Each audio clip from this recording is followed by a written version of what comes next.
Hey everybody, I've got another film camera review today. We're looking at the Nikon 35Ti. This is Nikon's contribution to the high-end point-and-shoot market of the 1990s. This competed with the likes of the Contax T2. In fact, if you're familiar with the T2, the design philosophy is pretty similar. It's about the same shape and size. It shoots in program, which basically means auto, and in aperture priority, and it has a fixed focal length that pops out of the body from behind the lens cover when you turn it on. It's got a titanium shell just like the Contax T2. It has a 35mm f2.8 lens. It has a fake Panorama Mode that basically just masks off the top and bottom of the frame. One of the biggest selling points of this camera is that it features Nikon's matrix meter, which I guess is made of magic, but it's a really good meter. It's really accurate, and that was a big selling point for this camera, is that it used the Nikon matrix meter. The lens can focus as close as 0.4 meters, so that's pretty close for a compact. In program, the shutter fires as fast as 5/100th of a second, and on down to 2 seconds.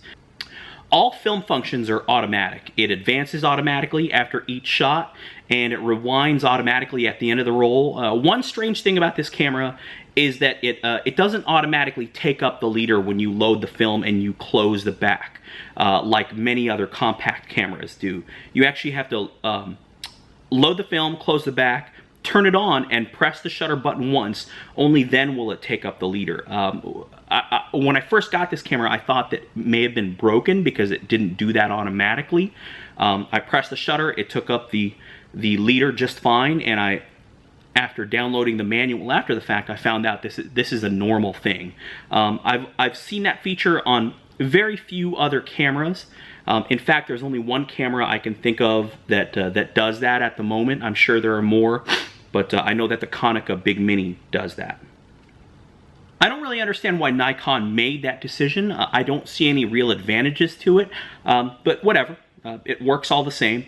It has a frame counter that's displayed in this very small LCD at the top, and it also displays your frame count in the analog display up top here, which is, we'll get into that a bit later, but this analog display is one of the big features of this camera.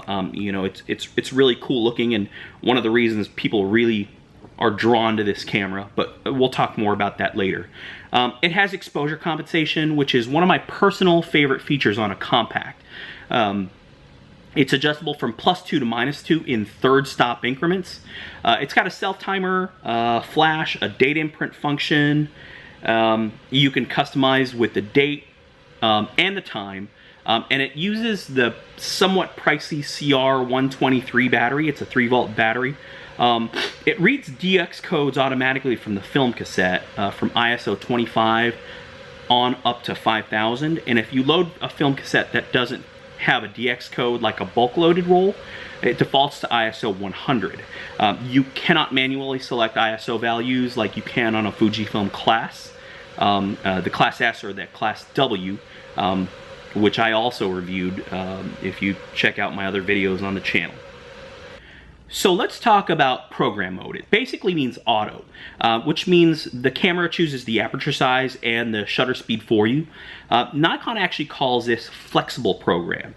And here's why. When you frame your subject in the viewfinder and half press and take a meter reading, you have a 4-second window to turn this command dial to change the aperture value and the shutter speed accordingly while keeping the same exposure value. For example, if you meter a scene and the camera reads it at 2/50th of a second at f8, you can turn the dial clockwise to choose a smaller aperture and a faster shutter speed, or excuse me, a smaller aperture and a slower shutter speed, or counterclockwise to choose a larger aperture and a faster shutter speed in half-stop increments. So using the example of 2/50th at f8, if you turn the dial clockwise 2 clicks, the camera will be at 1/25th of a second at f11. Now conversely, if you turn it counterclockwise 2 clicks, you'll be at 5/100th of a second at f5.6. So you're at the same exposure value, you're just You're just changing the two parameters as they relate to the exposure value. This comes in handy if you want to throw the background out of focus, but the camera is choosing a small aperture like f11. You can open up the aperture 4 stops to 2.8, but the camera will adjust the shutter speed to keep the same exposure value. On the other side of that, if you want to freeze some really fast action, but the camera is choosing a shutter speed that's too slow, you can choose a faster shutter speed and the camera will compensate with a larger aperture, assuming it can go any larger. The next mode, which is marked A on the dial, is Aperture Priority. That simply means that you choose the aperture and the camera chooses the shutter speed. Finally, T is long time exposure, which it's kind of like a bulb mode, but instead of pressing and holding the shutter button, you press it once to open the shutter and then you press it again to close it. The dial in the display displays up to 50 seconds. A long time exposure though can last up to 10 minutes. If you leave the shutter open, it'll basically just automatically close after 10 minutes. Okay, so let's take a look at this camera. And let's start at the top here. So this window is the window that collects light for the frame lines in the viewfinder. It has bright frame lines, and this here is the window that collects the light for it. Right below that window, you can see this very, very tiny LCD, which says off, because the camera is off at the moment. When you turn that on, it normally displays the frame count. The frame count is also displayed in this analog display with the dials over here, but it's also displayed in this LCD. These are some mode buttons, which we'll get into a little later. This is one of the big features that people really like about this camera, and it's this analog display. One quirky thing about this analog display is that these dials can actually get knocked out of place. I don't know if it's like a physical shock or maybe a magnetic shock, but sometimes it's only happened to me once, but one of the dials were out of alignment, but you can fix that with one of the custom functions. You've got your shutter button here, you've got your mode button, which is kind of your combination with the power button. It goes from off to program to aperture priority and long time exposure, and then you've got this adjustment dial here, which you can see, for example, in aperture priority, this dial changes your aperture.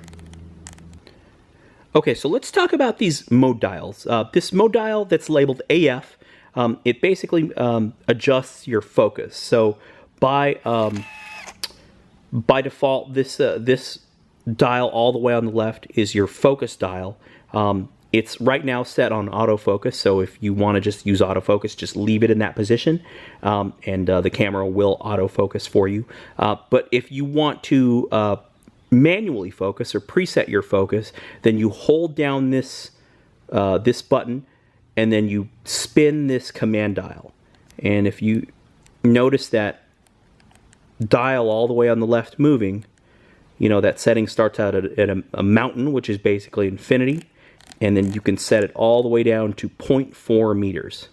And that will not change unless you hold down this mode dial, so you can't accidentally bump it. So that's a nice feature.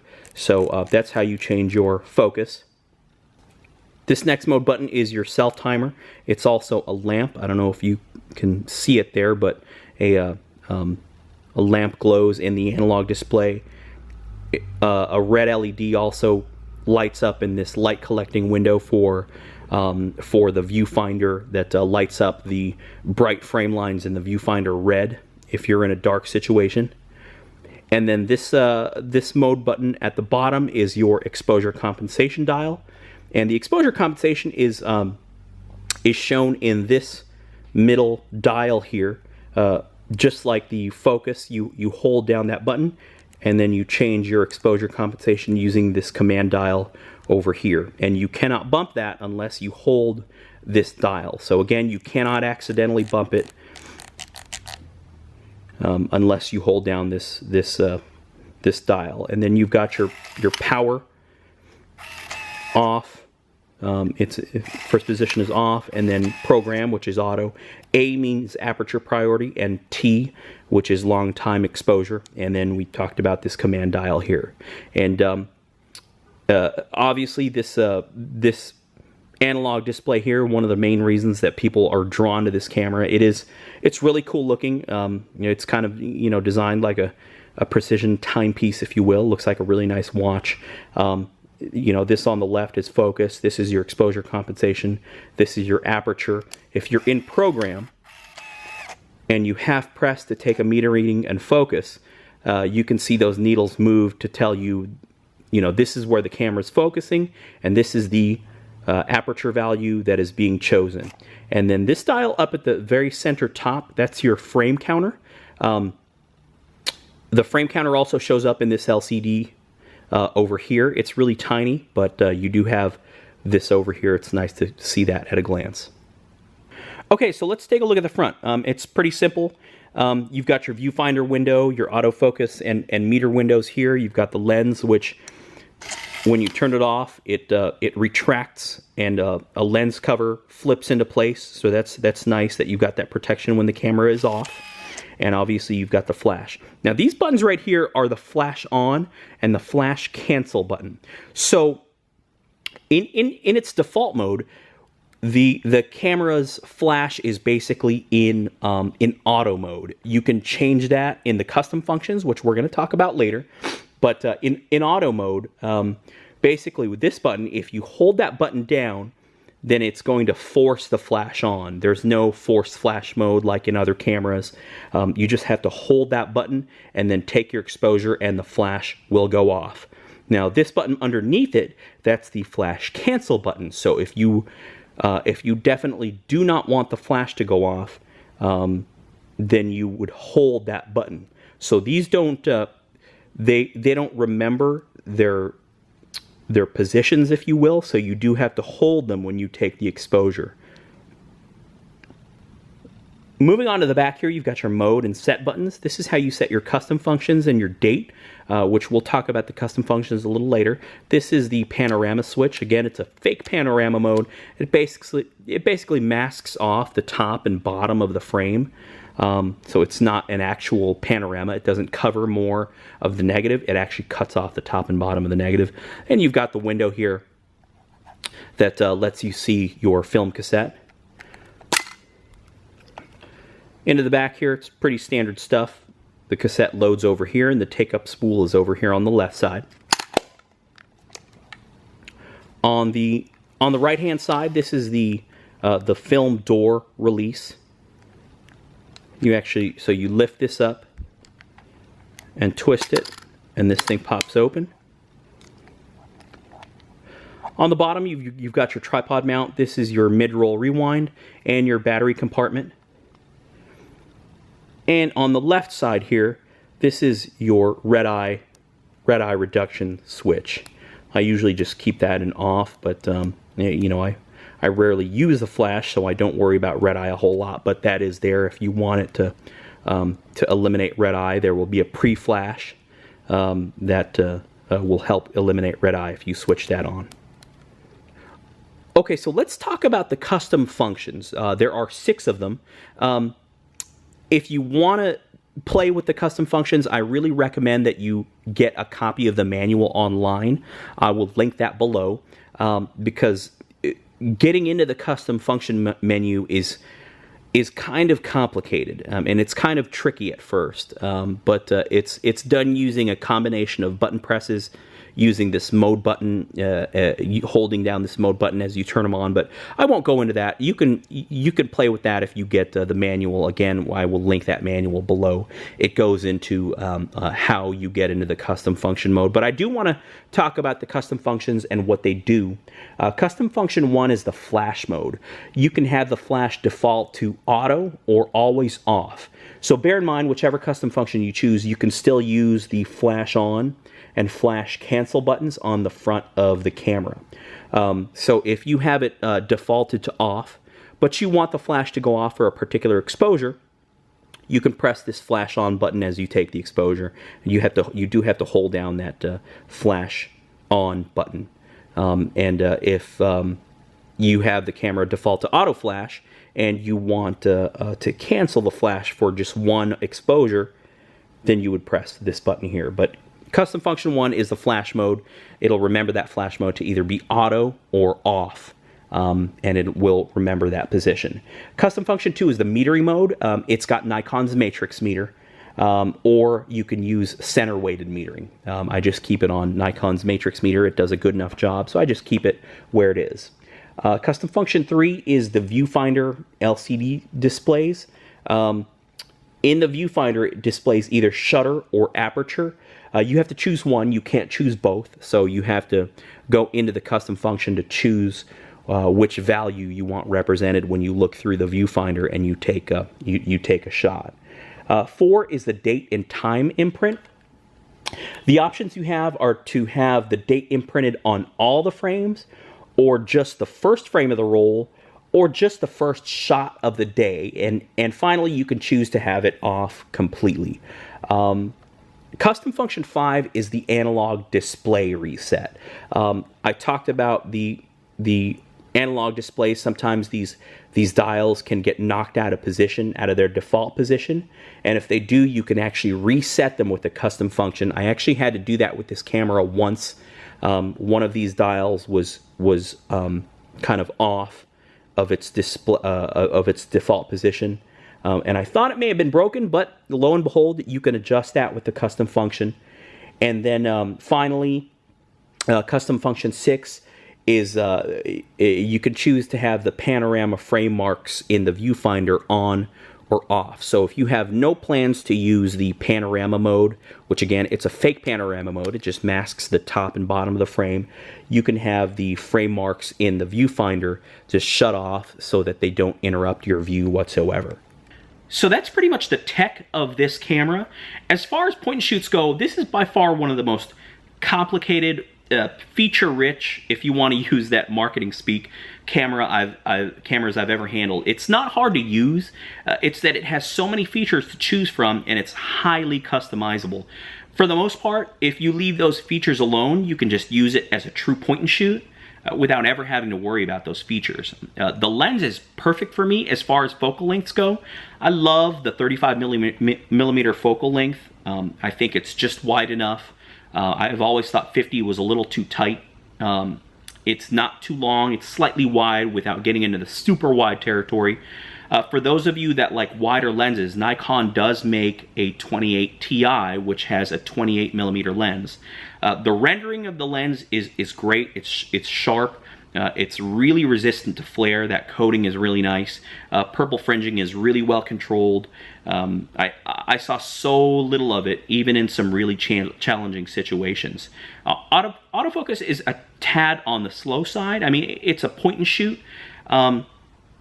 It's not a slow camera, but the lens assembly focuses and locks into place when you half press it, and there's a split-second delay. I don't know if you can see that delay from when I press it.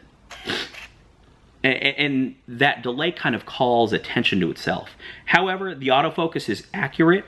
In the 2 or 3 rolls that I put through this camera, there wasn't a single out of focus shot. And once you've locked focus and fully pressed the button, the shutter button to take the picture, it's pretty quick to take the shot. Now there's a couple things I don't like. It doesn't have an exposure lock. When you half press the shutter button and recompose, the meter keeps reading the scene and adjusts exposure without locking. I guess Nikon's justification for this is that its matrix meter is supposed to be really awesome, and it can read all the scenes really accurately. And I guess that's okay, but if you have a strongly backlit scene, you really should consider using exposure compensation. With that said, I didn't have any scenes that I felt the meter was fooled. So the viewfinder has light up frame lines. Bright frame lines, I guess you call them, but the window that gathers light for the frame lines is on top of the camera. So if you're taking pictures of a bright scene, but if you're under shade, or let's say you're underneath an overhang and you're in some shade, the frame lines get dim and they get kind of hard to see. A lot of other cameras have the light window in front of the camera. so it's pointing directly at the scene, so the brightness of the frame lines match the brightness of the scene appropriately. That's not the case on this Nikon. The window's on top. I think this is a strange design choice. They probably made this for a reason, maybe for space reasons. Maybe that, you know, that's the only place they could fit it. I don't know. I really don't know why they made this choice. You certainly don't want to hold the camera like this, because you'll cover up this window that gathers the light for the frame lines, and you won't be able to see the frame lines in the viewfinder at all. So don't hold the camera like this. Hold it like this and keep this window right here clear.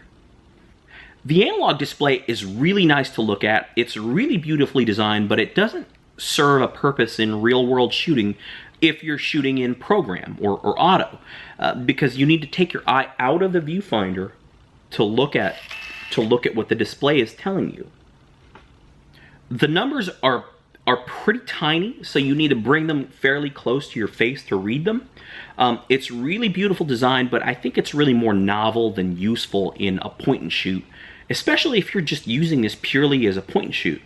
You could argue that you need the display if you're manually focusing or presetting your focus, or shooting an aperture priority. You know, obviously you need that to be able to tell what aperture value you're choosing, but that's kind of a, you know, a set and shoot kind of thing. But you could argue that it's useful in those situations. But, you know, again, if you're shooting just purely in auto and using this just as a point and shoot, you're generally not going to worry about those things. The only time I found it personally useful was when I was using exposure compensation, which I do use quite a bit. And obviously you need this. One of the indicators in here shows where your exposure compensation is set. The tab that opens this film door feels about as sturdy as a potato chip. One of the first things I noticed when I opened this up and put some film in it is that it's so thin. This little tab right there, it is so thin, I feel like it's only a matter of time before that breaks. So, and again, that was one of the first things I noticed when I opened this up and put some film in it. You know, so that doesn't give me a whole lot of confidence. I feel like that's gonna break eventually. And I feel like it's gonna break sooner rather than later. So every time I open it up, I'm really, really careful with it. The buttons on the front are really tiny and hard to press. Maybe after some time with it, you'll get used to it, but they're so small and spongy, it's hard to be confident that you're really pressing down hard enough. There's no definite click, and there's no definite feedback that tells you, yes, you are pressing the button.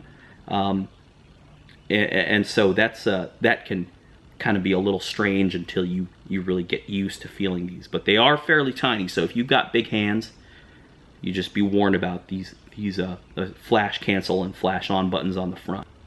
So in summing up this camera, it's a lot of fun to shoot with. It's a great compact point and shoot by Nikon. It's got a great meter. It's got great autofocus. I didn't have one single out of focus shot with it.